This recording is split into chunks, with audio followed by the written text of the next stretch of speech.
Assalamualaikum warahmatullahi wabarakatuh. Kali ini saya akan membawakan sebuah cerita yang berjudul Warung Soto Daging Manusia. Cerita ini ditulis oleh Eristiani.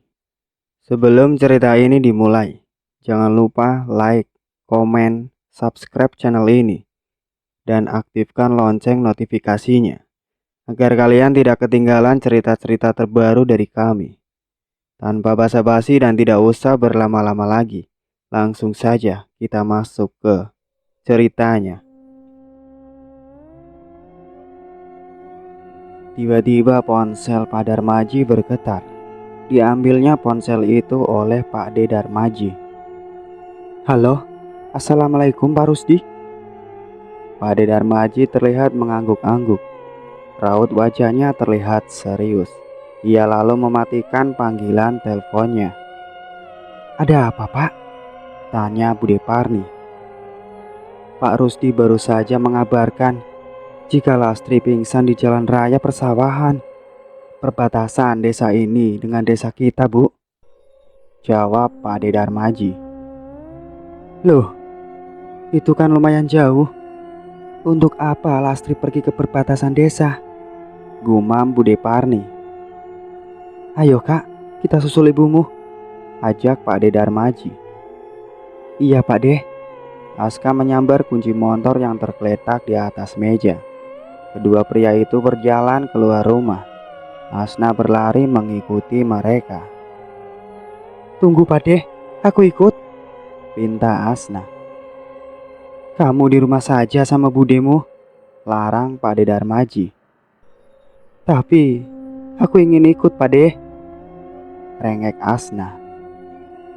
Pak De sama Aska hanya sebentar, ucap Pak De Darmaji. Kedua pria itu lalu pergi meninggalkan rumah. Asna dan Bude Parni gelisah menunggu Lastri. Asna menatap jalan, berharap Aska segera kembali. Ada apa nak? Kenapa kamu kelihatan cemas? Abdu yang baru saja datang mengerutkan keningnya melihat Asna mondar-mandir sambil sesekali melihat ke jalan. Ibu Pak, ada apa dengan ibumu? Tanya Abdu lagi. Lastri hilang Dul.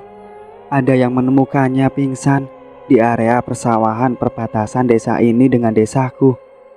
Bude Parni yang menjawab. Kok bisa kamu tidak tahu nak, ibumu pergi sejauh itu? Abdu menatap Asna tajam. Maafkan Asna Pak. Asna tertunduk. Lain kali jangan teledor seperti itu, tukas Abdu. Baik Pak. Aska dan suamiku sudah ke sana, Du. Kamu jangan marahin Asna seperti itu. Abdu mendengus kesal. Ia lalu masuk ke dalam rumah. Sabar, Nduk. Bude Parni menepuk bahu Asna lembut. Iya, Bude. Tak beberapa lama kemudian, Aska dan Pak De Darmaji datang bersamaan Lastri dalam keadaan tidak sadarkan diri. Ya Allah, Bu. Kenapa ibu pergi sejauh itu? Ibu kan baru sembuh. Asna memeluk ibunya setelah Lastri dibaringkan di tempat tidur. Bude Parni menggosok-gosokkan minyak angin di kaki Lastri dan juga memijat kaki adiknya itu. Sedangkan Abdu hanya melihat istrinya tergolok lemas di tempat tidur. Ia melipat tangannya di dada tanpa menanyakan keadaan istrinya. Sudah aku kasih tahu, biarkan Mbah Broto yang menangani Lastri. Tapi kalian semua malah meminta bantuan dari Pak Rusdi. Abdu buka suara. Bapak ini kenapa sih? Harus nyalain orang lain? Protes Aska. Mbah Broto tidak suka apa yang dilakukan dengan orang lain. Akibatnya Lastri jadi seperti itu. Harusnya kalau Pak Rusdi tidak ikut campur, Lastri tidak akan menghilang seperti itu. Andai kamu tahu yang sebenarnya tuh, tukas Pak De Darmaji. Apa maksudnya Pak De? Asna menaikkan satu alisnya. Bukan apa-apa nak, jawab Pak De Darmaji. Aku akan ke rumah Mbah Broto. Buat apa, Pak? Protes Aska. Hanya Mbah Broto yang bisa menolong Lastri. Ia bilang Lastri dalam pengaruh Mbok Karsiem, jawab Abdu. Eleh, masa iya Mbah Broto bisa menolong? Paling juga dukun itu hanya membuat semuanya jadi runyam. Bude Parni menimpali sambil terus memijat kaki Lastri. Abdu tidak menjawab. Ia memilih pergi dan tidak ingin berdebat dengan anak dan juga kakak iparnya. Bapak lebih memilih Mbah Broto daripada mendengarkan kita, omel Asna. Biarkan saja, Nduk. Bapakmu itu dalam kendali Mbah Broto, ucap Pade Darmaji pelan. Maksud Pade? Asna mengerutkan kening. Bapakmu sudah pergi belum? Coba cek, Kak. Kalau dia sudah pergi, nanti Pade ceritain. Baik, Pade. Aska keluar untuk memastikan Abdu sudah pergi atau belum. Tak beberapa lama kemudian ia kembali. Bapak sudah pergi, Pade, kata Pak Rusdi. Bapak kalian dikendalikan Mbah Broto. Dia akan selalu menuruti perintah dari Mbah Broto. Walaupun itu salah, di mata Abdu itu tetap benar.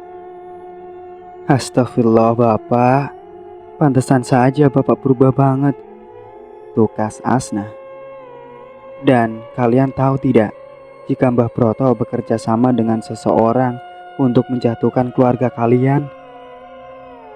Menjatuhkan keluarga kami, Pade? Aska mendelik. Menurut Abah Somad, mertua dari Pak Rusdi seperti itu. Siapa yang menjatuhkan keluarga kami, Pade? Tanya Asna antusias. Pak Rusdi tidak menyebutkan orangnya. Dia hanya mengatakan jika Mbah Broto itu membantu seseorang untuk menyakiti keluarga kalian. Sepertinya kamu dan ibumu pernah punya masalah dengan orang itu, Asna. Aku dan ibu pernah punya masalah dengan orang itu, Pade. Pade Darmaji mengangguk. Siapa ya orang yang pernah punya masalah denganku dan ibu? Gumam Asna.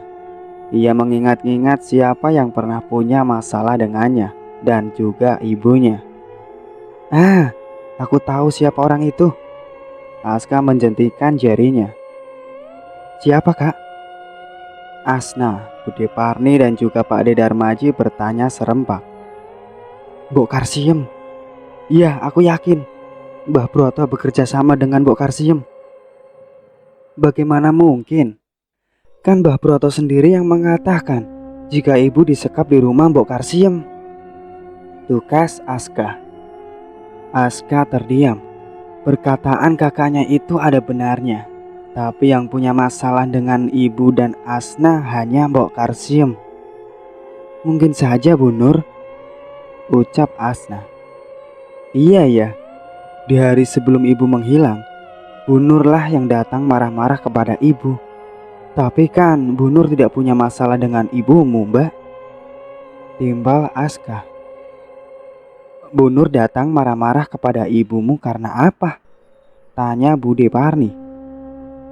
Dia marah-marah karena ibu memberikan kue basi untuk orderannya, jawab Asna. Kue-kue itu dikembalikan oleh Bu Nur dan aku mencicipi kue itu memang sudah basi, Bude. Padahal ibu membuatnya dari pagi. Nggak mungkin juga kan basi. Tapi nggak tahu kok tiba-tiba basi, ujar Asna.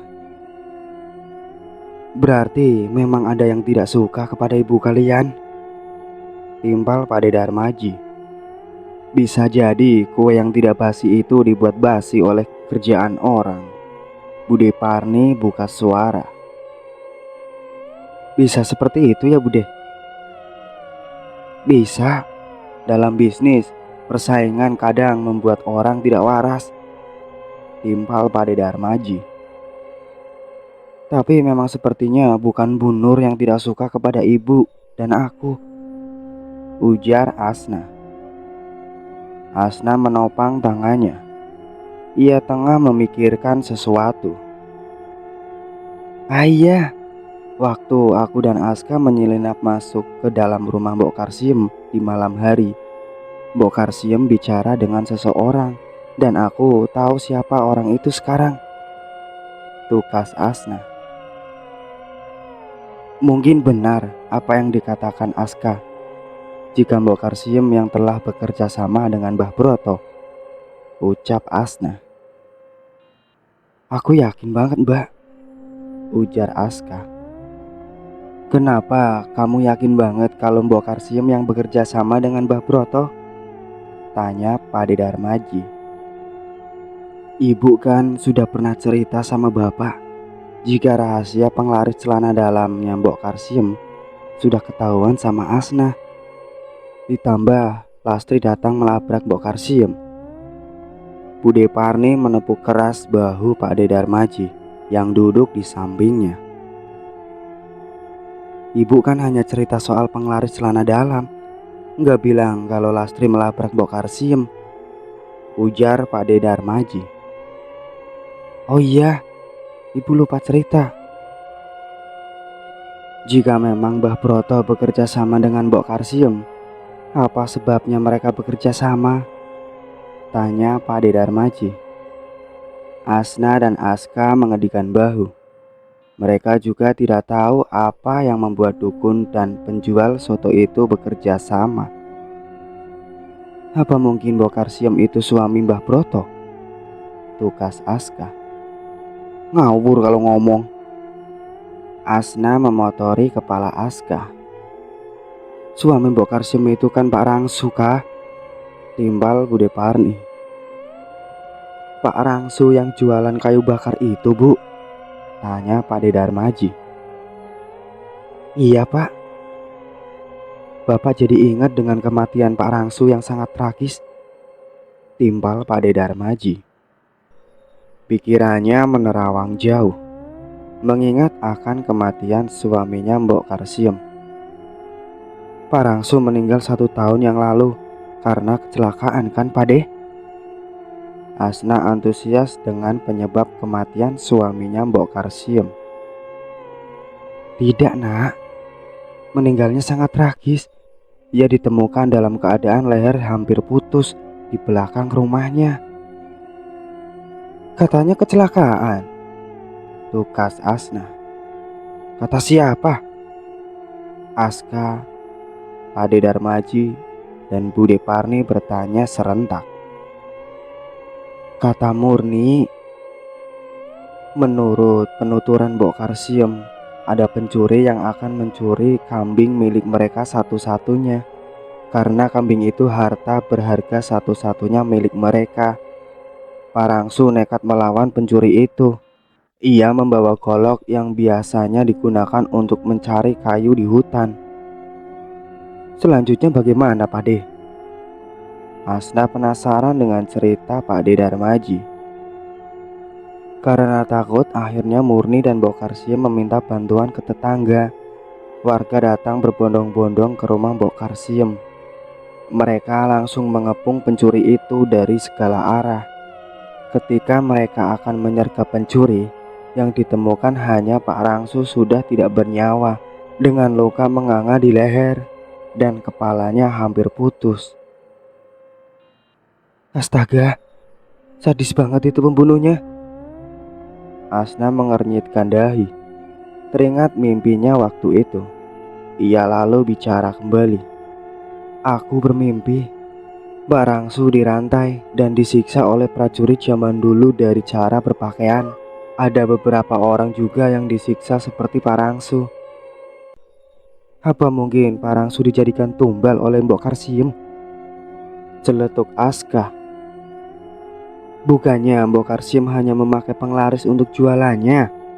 Tanya Bude Parni. Nggak tahu, Bude. Tapi Mbok Karsim itu kejam banget. Dia tega memotong-motong tubuh manusia. Apa Pak Rangsu disembelih Mbok Karsim ya? Gumam Aska.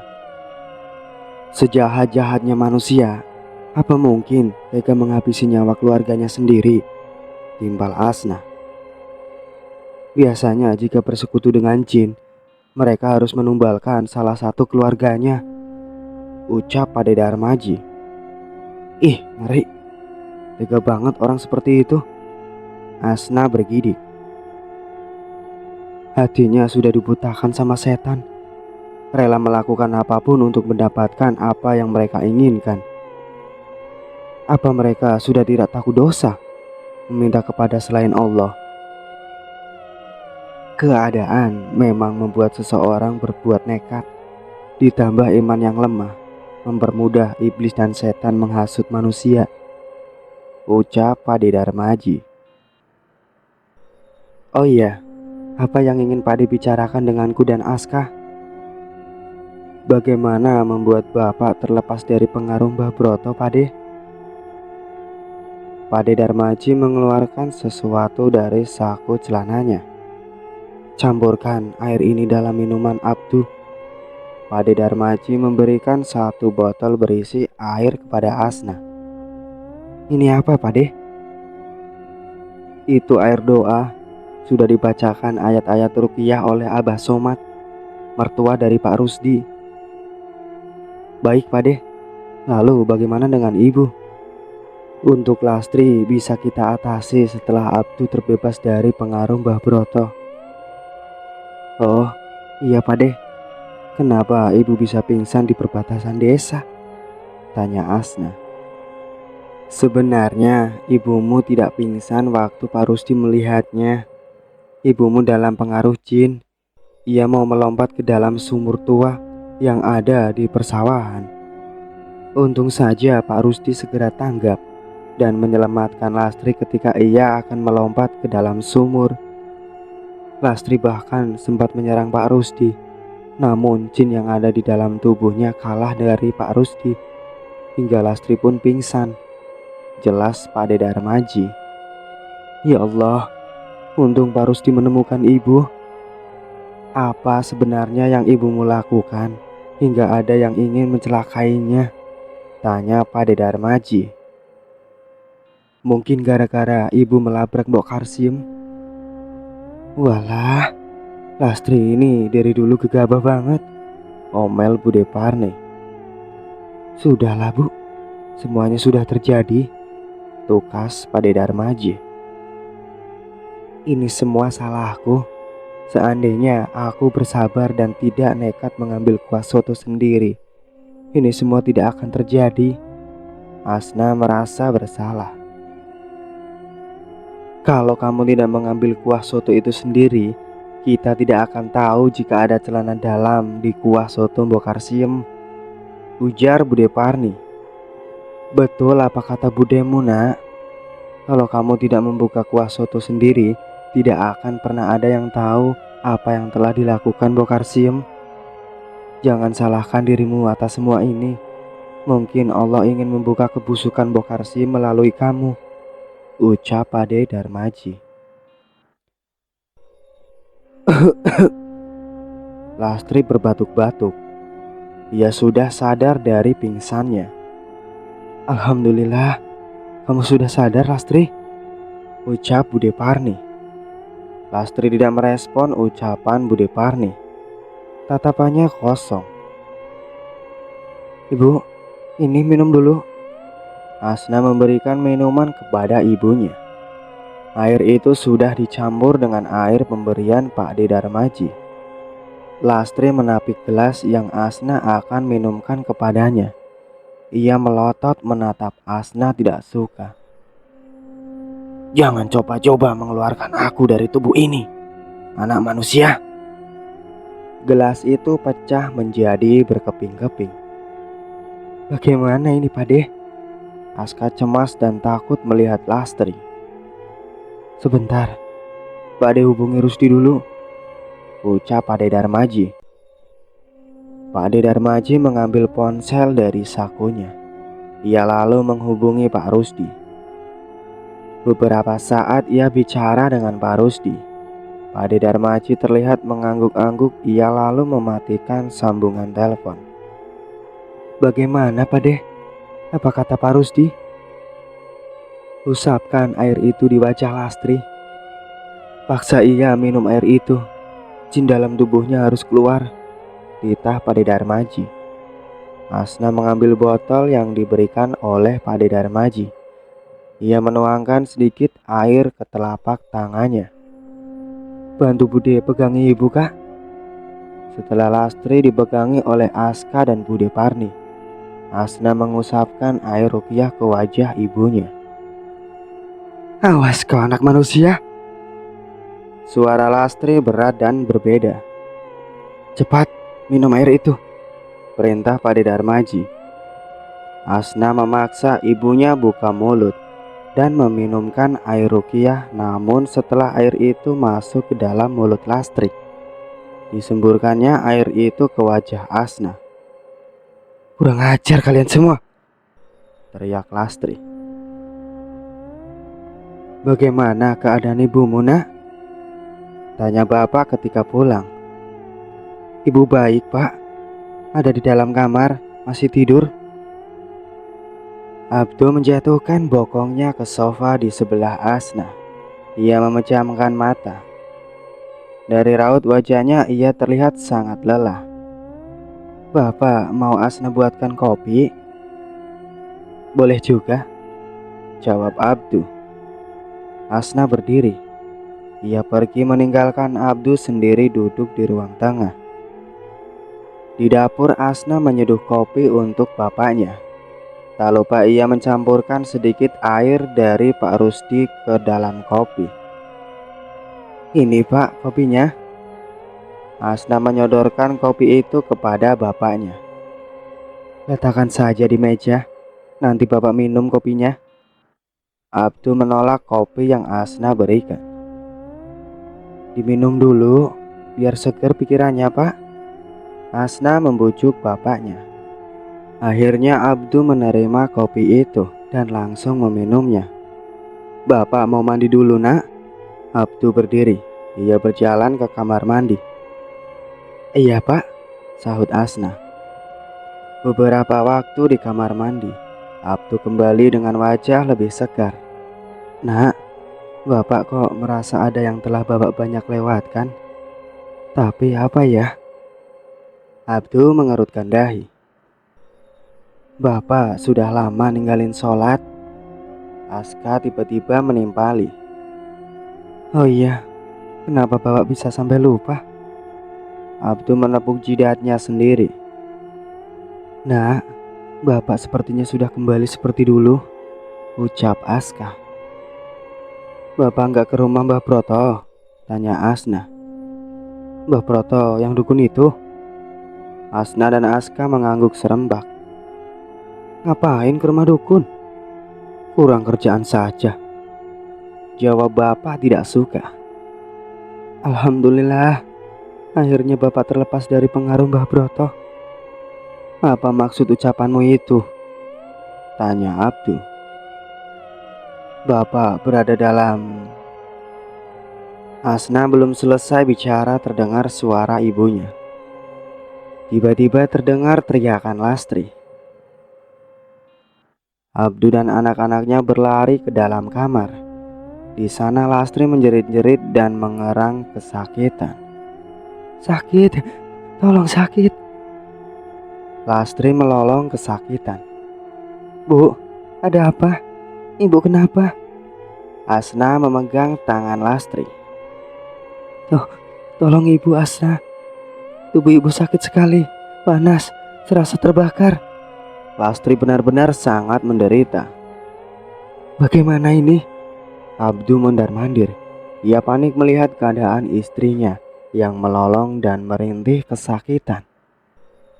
Bapak tidak tahu siapa yang bisa dimintai tolong. Aska menaikkan satu alisnya. Ia hanya mengetes apakah bapaknya masih dalam pengaruh Mbah Broto atau tidak. Jika masih dalam pengaruh dukun itu, pasti Abdul akan segera mendatangi rumah Mbah Broto. Bapak nggak tahu harus minta tolong siapa, jawab Abdul. Bagus. Aska menjentikan jarinya. Bagus kamu bilang. Lihat keadaan ibumu seperti itu. Kamu bilang bagus. Abdul mendelik. Bukan seperti itu maksudnya, Pak. Aska mau telepon seseorang yang bisa menolong ibu. Pemuda itu berdiri. Ia keluar kamar menelpon seseorang. Sementara Abdu ada di kamar bersama Asna yang kebingungan. Tidak tahu apa yang harus dilakukan kepada Lastri yang berteriak kesakitan. Setelah mematikan ponselnya, Aska kembali masuk dalam kamar. Orang yang akan menolong ibu akan segera datang, Pak. Mungkin sekitar 15 menit lagi, tukas Aska. Lama sekali, Kak. Kasihan ibu, ucap Abdu. Orang yang bisa membantu ibu ada di desa sebelah, Pak. Jadi butuh waktu untuk sampai ke sini. Gak lama juga kok. Abdu tak menjawab. Ia terus mondar-mandir menunggu orang yang akan menolong istrinya. Asna masih berusaha menenangkan ibunya. Sementara Aska menatap Iba dengan keadaan ibunya. Walaupun begitu, Aska sedikit merasa lega karena bapaknya benar-benar sudah terlepas dari pengaruh buruk Mbah Broto. Tak beberapa lama terdengar suara deru motor memasuki halaman rumah. Abdu gegas keluar rumah. Di depan rumah Pak De Darmaji dan Pak Rusti turun dari motor. Mereka mendatangi Abdu. Pak Abdu, masih ingat saya? Pak Rusti menjabat tangan Abdu. Pak Rusti tetangganya Mas Darmaji ya? Iya benar. Di mana Lastri Dul? Tanya Pak De Darmaji. Ada di dalam, Mas. Dari tadi dia berteriak kepanasan dan kesakitan. Mari Pak Rusdi. Pak De Darmaji mengajak Pak Rusdi masuk. Terdengar suara rintihan dan lolongan Lastri. Gegas mereka masuk ke kamar di mana suara Lastri berasal. Pak Rusdi, tolong ibu saya, ucap Asna. Pak Rusdi duduk di hadapan Lastri. Mulut pria itu komat-kamit membaca doa. Setelahnya pria itu memegang kepala Lastri hingga wanita itu tidak sadarkan diri. Dia disantet oleh seseorang, ucap Pak Rusdi. Mbok Karsium kah, Pak Rusdi? Desak Aska. Saya tidak bisa mengatakannya, jawab Pak Rusdi. Ia lalu menoleh kepada Pak De Darmaji, mengisyaratkan sesuatu kepada suaminya Bude Parni itu. Pak De Darmaji mengangguk, paham akan isyarat Pak Rusdi. Tuh, ada yang ingin aku dan Pak Rusdi bicarakan denganmu.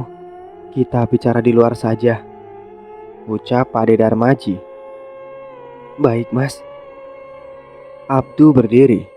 Ia membuntuti Pak De Darmaji dan Pak Rusdi. Jaga ibu Munduk. Jangan tinggalkan dia sendirian walaupun sebentar, pesan Pak Rusdi sebelum meninggalkan kamar. Baik Pak, jawab Asna. Apa yang Mas Darmaji dan Pak Rusdi ingin bicarakan? Tanya Abdu begitu mereka sudah ada di ruang tamu. Apakah Pak Abdu tahu jika Bu Lastri menghilang dan baru ditemukan beberapa hari yang lalu? Tanya Pak Rusdi hati-hati. Apa? Istri saya hilang? Kenapa saya tidak tahu? Abdu terkejut mendengar pertanyaan Pak Rusdi. Pasalnya ia merasa Lastri tidak hilang. Saya akan jelaskan semuanya kepada Pak Abdu. Pak Rusdi menjeda ucapannya. Ia lalu bicara kembali. Sebenarnya Pak Abdu ini berada dalam kendali Mbah Broto. Ia bersekongkol dengan seseorang untuk menghancurkan keluarga Anda karena sesuatu alasan tertentu. Tujuan utama mereka adalah menyakiti istri dan anak perempuan Pak Abdu. Dalam hal ini Pak Abdu dijadikan pion untuk melancarkan rencana mereka. Berdebah, dasar dukun laknat. Abdu menuju sofa tempatnya duduk. Rahang pria itu mengeras. Wajahnya merah menahan amarah. Pak Rusdi dan mertuanya yang telah menolong kamu lepas dari pengaruh Mbah Broto Du, tukas Pak De Darmaji. Terima kasih Pak Rusdi. Pak Rusdi mengangguk sambil tersenyum kepada Abdu. Kelakuan bapak selama dalam pengaruh Mbah Broto bikin emosi. Aska yang berdiri tidak hanya mendengarkan pembicaraan kedua orang dewasa itu, kini ikut bicara. Benarkah apa yang telah Bapak lakukan? Aska lalu menceritakan apa yang terjadi selama ini. Tidak ada yang terlewat. Astagfirullah, maafkan saya Pak Rusdi. Abdu merasa malu kepada Pak Rusdi setelah mendengar cerita Aska. Tak apa Pak Abdu, tidak sadar atau apa yang telah Bapak lakukan selama ini. Saya telah berbuat zolim kepada istri dan anak-anak saya Pak Rusdi. Abdu tertunduk. Sudah, lupakan saja semua yang sudah terjadi. Sekarang kamu harus menjadi manusia yang lebih baik. Pak Ade Darmaji menepuk bahu Abdu. Pak Abdu, jangan pernah meninggalkan sholat dan jangan pernah lalai berdoa. Karena sejatinya jin dan setan tidak akan berani mendekati orang-orang yang dekat kepada Allah. Saat seseorang lalai, di sanalah mereka dengan mudah menghasut seseorang. Pesan Pak Rusdi. Baik Pak Rusdi, mulai hari ini saya tidak akan meninggalkan sholat. Pak Abdu kenal baik dengan Mbah Broto? Tidak Pak, saya tidak kenal baik dengan Mbah Broto. Waktu itu saya hanya mendengar dari teman jika Mbah Broto akan menjual pohon kayu jati tua yang ada di rumahnya. Jelas Pak Abdu. Bapak bilang Mbah Broto itu penyelamat hidup Bapak dari teman yang akan menipu. Aska menimpali lagi. Bapak bilang begitu ya? Aku pikir Bapak yang banyak mengeluarkan uang untuk membayar Mbah Broto. Perasaan tidak ada teman Bapak yang mau menipu Bapak. Pak Abdu sudah ditipu oleh Mbah Broto, tapi dalam kendali Pak Abdu. Saya rasa belum lama. Sepertinya Mbah Broto dimintai orang tersebut untuk menghancurkan keluarga ini. Tutur Pak Rusdi. Kurang ajar. Orang itu pasti Mbok Karsim, penjual soto celana dalam. Abdu sangat marah.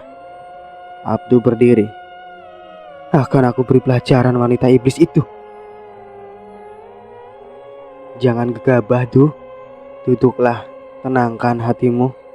Pikirkan dengan kepala dingin. Pak Ade Darmaji meminta Abdu duduk kembali. Yang terpenting saat ini kita harus melindungi Bu Lastri dan Asna, ucap Pak Rusdi. Betul apa yang dikatakan Pak Rusdi itu, timbal Pak Ade Darmaji. Pak Darmaji, kita harus pulang sekarang. Saya harus pergi ke sawah. Nanti malam kita datang lagi ke rumah Pak Abdu. Pak Ade Darmaji mengangguk. Kedua orang itu berdiri. Aska dan Abdu ikut berdiri mengantarkan kepergian Pak Ade Darmaji dan Pak Rusdi. Abdu menyalami Pak Rusdi. Ia juga memberikan amplop sebagai tanda terima kasih. Anda tidak perlu memberikan ini. Saya ikhlas menolong. Lagi pula serangan kepada Bu Lastri sepertinya belum berakhir. Nanti malam saya akan datang lagi. Malam ini Lastri kembali merasakan sakit yang teramat sangat. Tubuhnya serasa ditusuk-tusuk dan juga terbakar. Sakit Pak, sakit. Lastri kembali melolong kesakitan. Sabar ya Las. Pak Rusdi sebentar lagi berusaha menolong kamu. Bude Lastri mengusap bahu Lastri. Yang diajak bicara terus saja melolong dan merintih kesakitan. Sementara di ruang tamu, Pak Rusdi berzikir membaca doa-doa untuk mengalahkan jin kiriman dari Mbah Broto. Serak! Terdengar suara lemparan kerikil dari atap rumah. Semua yang ada di dalam rumah terkejut mendengar suara itu, kecuali Pak Rusdi. Pak Rusdi terus berdoa tanpa menghiraukan suara itu. Hidung Pak Rusdi tiba-tiba mengeluarkan darah. Semua panik melihat Pak Rusdi mengeluarkan darah dari hidungnya. Pak Rusdi. Pak Ade Darmaji mendekati Pak Rusdi. Masih dengan mulut komat kamit membaca doa, Pak Rusdi mengangkat tangan, mengisyaratkan Pak De Darmaji untuk jangan mengganggunya. Untuk beberapa saat Pak Rusdi masih membaca doa dengan mata terpejam. Pak Rusdi membuka mata setelah ia selesai membaca doa. "Pak Rusdi, hidung Anda berdarah," ucap Pak Abdu. "Tak apa-apa, Pak. Alhamdulillah jin kiriman dari Mbah Broto sudah pergi." "Alhamdulillah. Jadi keluarga saya sudah terbebas dari gangguan Mbah Broto, Pak Rusdi?" tanya Pak Abdu. "Untuk saat ini iya, tapi saya tidak yakin untuk besok. Apa mereka masih akan mengganggu keluarga saya lagi?" "Sepertinya begitu. Ilmu hitam yang dimiliki Mbah Broto sangat kuat. Saya sampai kewalahan dibuatnya. Besok malam saya akan mengajak mertua saya untuk membantu. Oleh karena itu, Pak Rusdi sampai mimisan?" tanya Pak De Darmaji. "Iya, tapi ini bukan masalah," jawabnya. "Sebenarnya apa salah keluargaku kepada Mbah Broto? Kenapa dia ingin sekali menyakiti keluargaku? Mbah Broto hanyalah dukun yang bekerja untuk Mbok Karsiem. Sebenarnya Mbah Broto itu dukun santet. Ia bekerja karena dibayar. Bayaran yang ia dapat juga mahal, bisa mencapai jutaan dalam sekali menyantet," jelas Pak Rusdi. "Dari mana Pak Rusdi tahu tentang Mbah Broto?" "Saya tahu dari ayah mertua saya. Saya pikir tidak mungkin seseorang dukun bekerja sama tanpa mendapat apa-apa. Bodohnya aku ini. Bisa-bisanya aku datang dan meminta bantuan kepada dukun santet itu." Abdu merutuki dirinya sendiri. "Yang sudah terjadi biarlah terjadi. Satu pesan saya untuk Pak Abdu, jangan sekali-kali mendatangi dukun untuk meminta pertolongan. Dukun itu orang-orang munafik yang bekerja dengan bantuan jin. Dukun bisa menolong seseorang dengan cepat karena dia memerintahkan jin peliharaannya untuk tinggal di dalam tubuh orang tersebut." "Baik Pak, saya mengerti." "Lastri, kamu sudah ingat semua apa yang terjadi padamu saat menghilang?"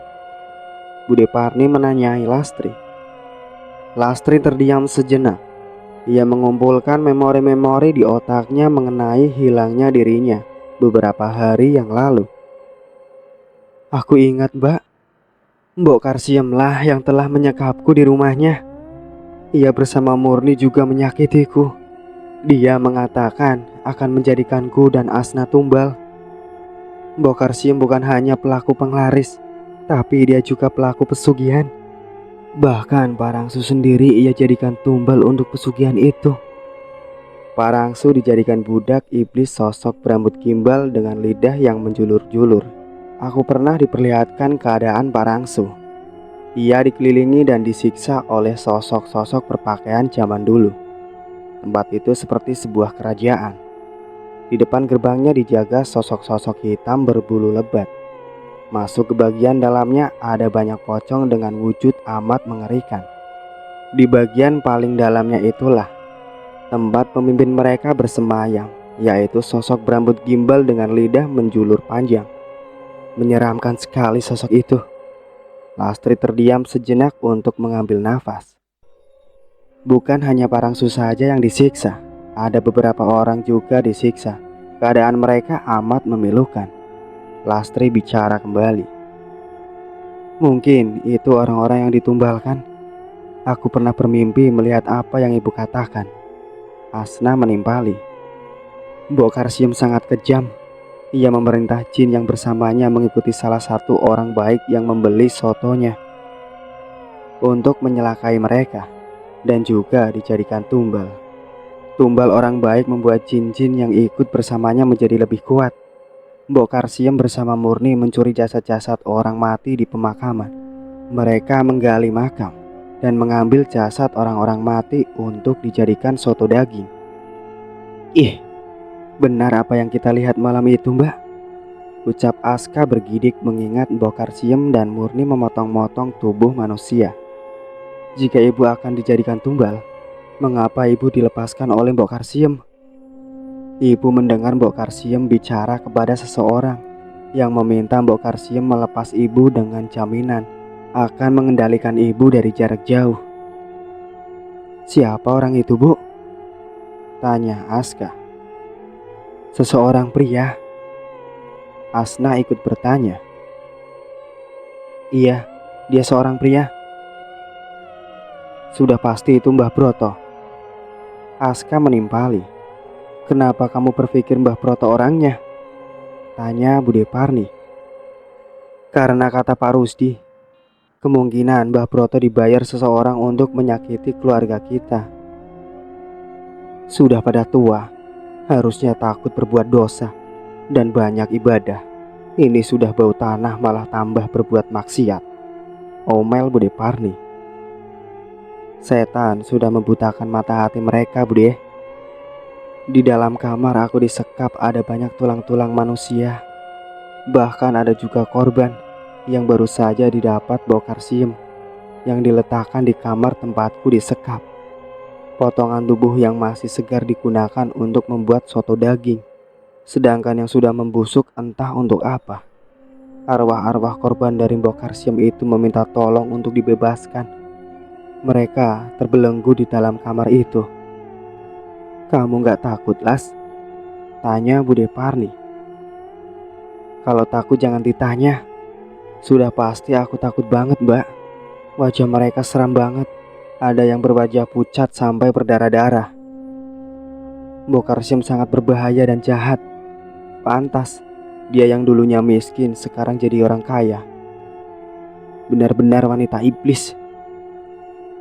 Pak De Darmaji datang bersama Pak Rusdi dan juga Abah Somad, mertua dari Pak Rusdi. Semua laki-laki di ruang tamu, sedangkan yang perempuan berada di ruang tengah. Mereka membicarakan tentang Mbah Broto. Broto itu dulunya teman saya di pesantren.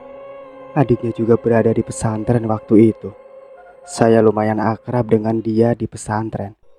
Beberapa tahun di pesantren, Broto dan juga adiknya keluar dari pesantren karena mereka akan ikut pindah orang tuanya. Yang akhir-akhir ini saya tahu dia berada di daerah dengan saya. Entah apa yang menyebabkan dia menjadi dukun. Broto sendiri mengatakan dia adalah dukun santet. Beber Abah Somad. Mbah Broto pernah belajar di pesantren? Semua orang terkejut. Iya, dulunya dia sangat taat beribadah. Astagfirullah, apa itu? Aska memekik. Ada apa, Kak? Ada bola api di depan rumah. Rusdi, bantu saya. Tita Abah Somad. Baik, Bah. Dua orang itu komat kamit membaca doa dengan mata terpejam. Tiba-tiba terdengar suara seperti ledakan di atas genting. Abah Somad dan Pak Rusdi membuka mata setelah suara ledakan itu terdengar. Di lain tempat, Mbah Broto sedang berjuang mati-matian menyerang keluarga Abdul lewat jin peliharaannya. Namun, yang terjadi apa yang dia kira. Untuk menyakiti keluarga Abdul malah berbalik kepadanya. Mbah Broto terpental. Ia memuntahkan cairan berupa darah. Dadanya terasa terbakar. Ia terkapar tak berdaya. Mbah Broto dalam keadaan sekarat.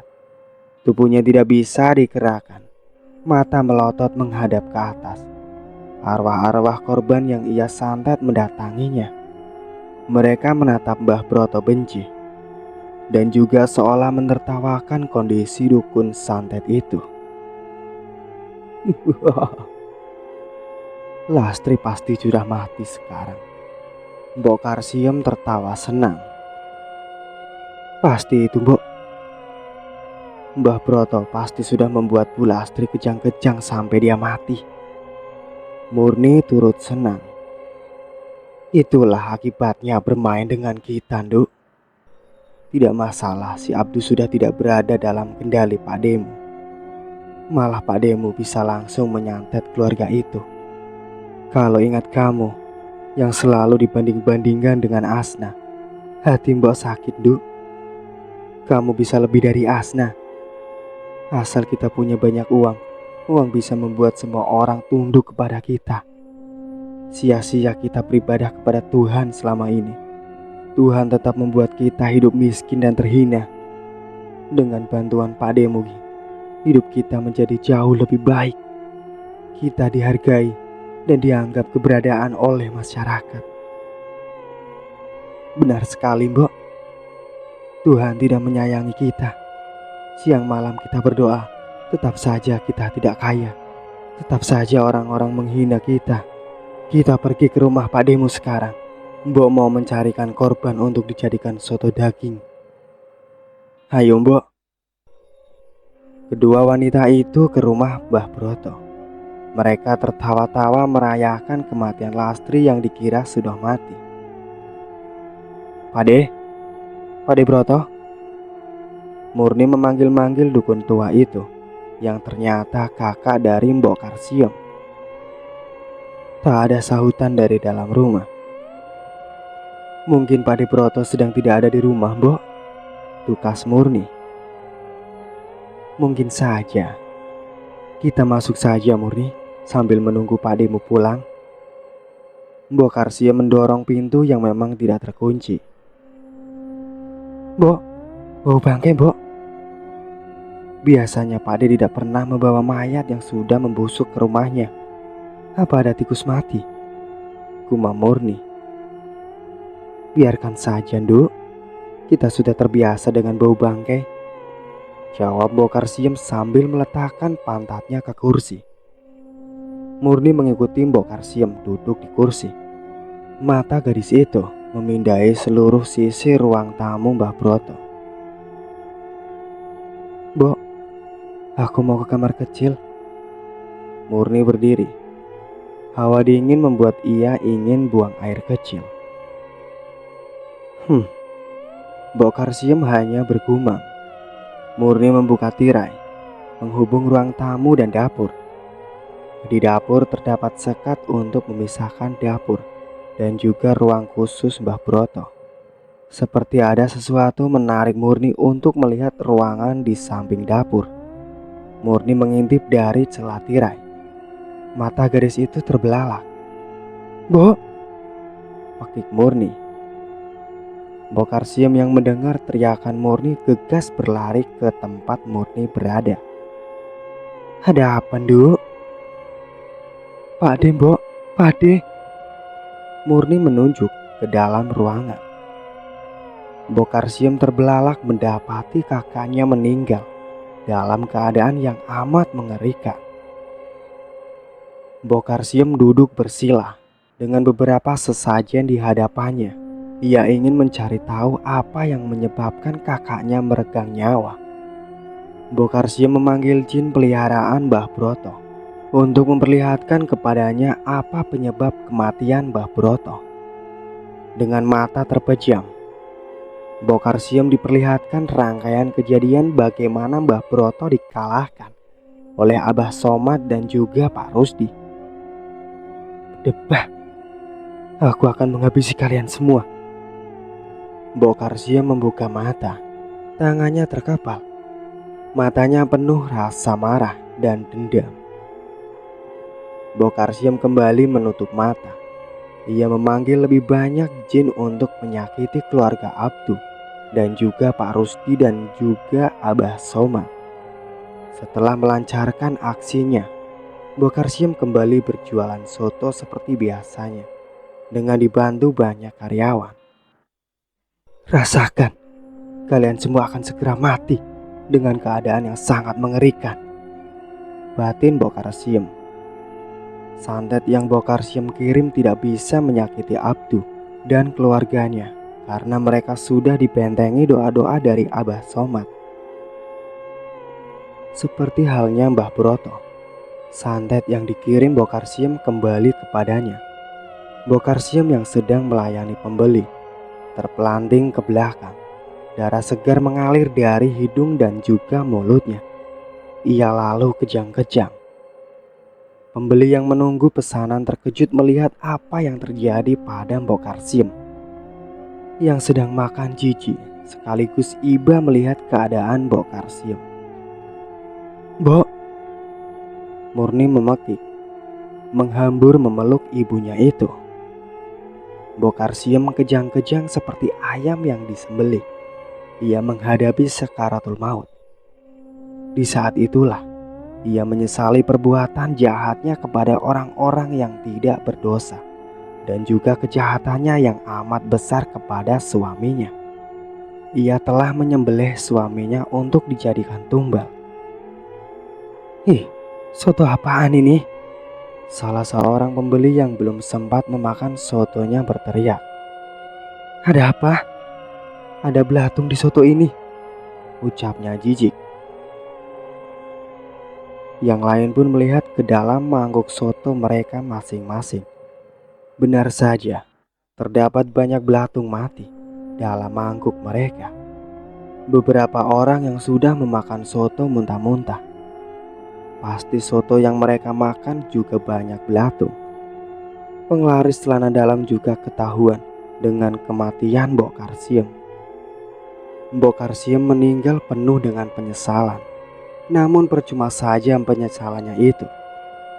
Tak ada gunanya menyesal ketika nyawanya sudah berada di kerongkongan. Para tumbal Mbok Karsim juga terbebas setelah kematian Mbok Karsim. Murni menjadi gila setelah kematian ibunya. Ia selalu membawa golok dan diacungkan kepada orang-orang yang lewat. Pagi itu Murni mengejar Asna yang sedang berjalan hendak ke warung. Asna berlari kencang. Ia takut mendapat sobekan golok yang dibawa Murni. Terdengar suara klakson mobil dan brak. Sebuah mobil truk menabrak tubuh Murni. Ia terpental beberapa meter.